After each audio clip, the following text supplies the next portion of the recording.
ఇదిగో పులి అదిగో తోక అనే విషయాల మధ్యన ఎక్కువ అవుతున్నాయి. పులి సంచారంపై ప్రజలు పశువుల కాపర్లు భయాందోళన వ్యక్తం చేస్తున్నారు. ఇప్పుడు ఏకంగా నిజంగానే పులి జనారంలోకి వచ్చింది. పంజా విసిరింది, వివాహితును పొట్టను పెట్టుకుంది. పులి పంజాకు మహిళ బలైపోయింది. కొమరం భీం జిల్లాలో ఈ విషాద సంఘటన చోటు చేసుకుంది.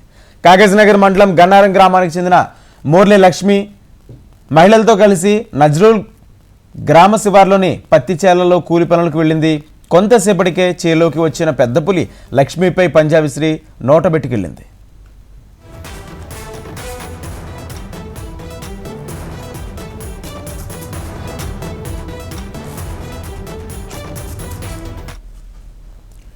ఊహించని విధంగా ఈ దారుణ ఘటనను కల్లారా చూసిన సాటి మహిళలు భయభ్రాంతులకు లోనయ్యారు.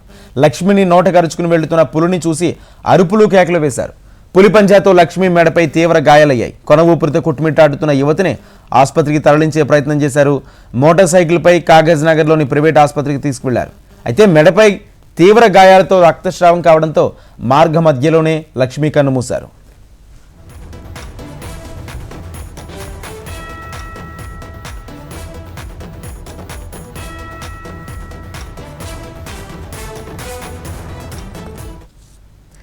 గన్నారం గ్రామానికి చెందిన వసంతరావు విమల దంపతుల కుమార్తె అయిన లక్ష్మిని ఏడాది క్రితం అదే గ్రామానికి చెందిన వాసుదేవ్తో వివాహమైంది. ఘటనకు ముందు ఇదే ప్రాంతంలో ఒకరి ఆవుపై పులి దాడి చేసిందని, తర్వాత కొంతసేపటికే అది లక్ష్మిపై దాడికి పాల్పడిందని స్థానికులు తెలిపారు. పులి సంచారం గురించి సమాచారం అందించిన అటవీశాఖ అధికారులు స్పందించలేదని గ్రామస్తులు ఆందోళన వ్యక్తం చేశారు.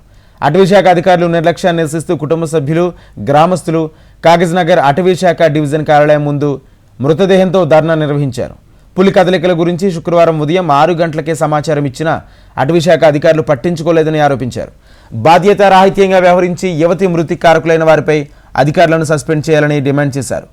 ఎస్పీ శ్రీనివాసరావు, సిఎఫ్ శాంతారం అక్కడికి చేరుకుని మృతురాల కుటుంబ సభ్యులతో మాట్లాడారు. బాధితురాల కుటుంబానికి 10 లక్షల ఆర్థిక సహాయం, 5 ఎకరాల భూమి, కుటుంబ సభ్యుల్లో ఒకరికి ఉద్యోగం ఇస్తామని హామీ ఇచ్చారు. దీంతో వారు ఆందోళన విరమించారు.